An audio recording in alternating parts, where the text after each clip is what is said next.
In the world of politics, public image is everything, but behind the polished speeches and tailored suits lie personal stories that many leaders would rather keep buried. Today, we uncover a chapter from the life of the current Speaker of the National Assembly, Moses Wetangula, a chapter marked not by parliamentary debates or political rallies, but by a deeply personal and controversial domestic incident that shook headlines in 2018. This is the untold story of the night Wetangula walked into a Nairobi police station not as a senator, not as a political heavyweight, but as a husband, claiming he had been physically assaulted by his wife. Welcome to TMN Media, and remember to subscribe. Now, it was the night of February 18, 2018, at their upscale current resident, Bungoma Senator at the time, Moses Wetangula, confronted his wife and Wacheke Ngugi Wetang'ula with accusations of infidelity. What began as a private exchange between spouses allegedly escalated into violence.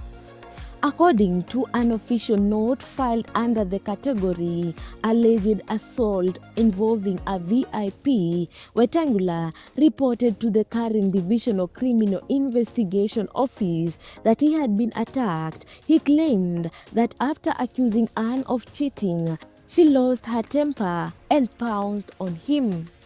The report was recorded on February 21st, just 3 days after the alleged incident. But what makes this case even more complicated is that Wetangula's wife Anne had already gone to Langata police station 6 hours earlier to report the exact same thing, that she had been assaulted by him. Police documents and medical reports confirm that both parties sought treatment at Karen Hospital. Wetangula, according to the police, had visible injuries, a swelling on the left side of his scalp, soft tissue injuries on the chest, wrist, elbow, and ankle. The nature of the wounds suggested the use of a blunt object. And Wetangula, on her part, also presented with bruises and injuries to the head, chest, legs, and hands. Both were treated and later discharged from the facility.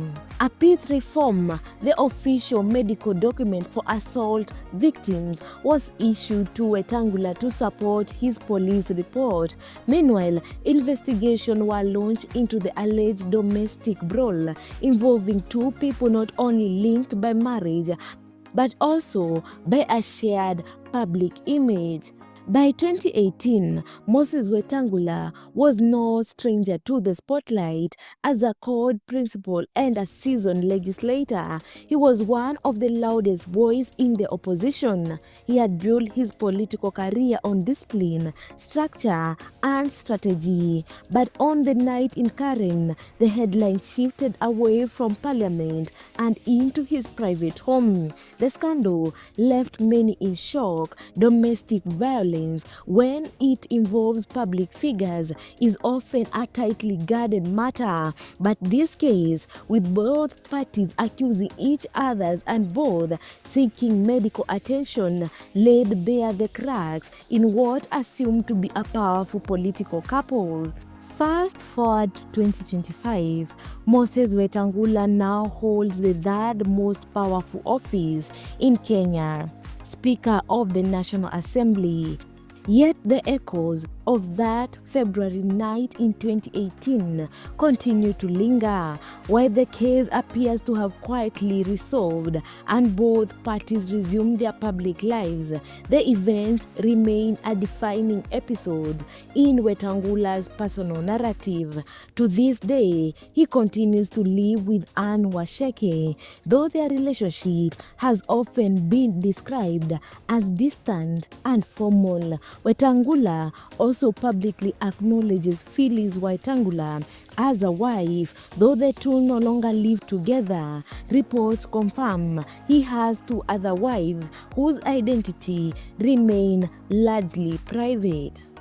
The 2018 incident sparked national debate about domestic violence, gender dynamics, and the legal handling of high-profile family disputes. But beyond the legalities and the headlines, the story also humanizes one of Kenya's most iconic political figures.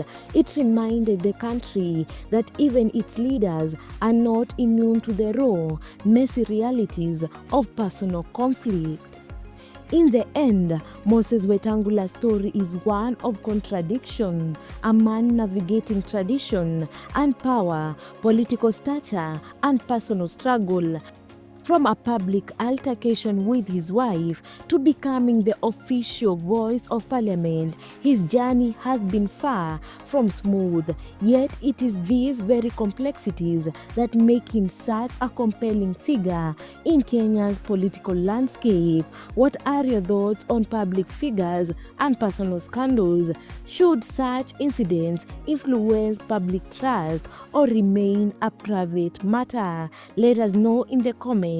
And don't forget to like, share, and subscribe for more in-depth profiles right here on TMN Media.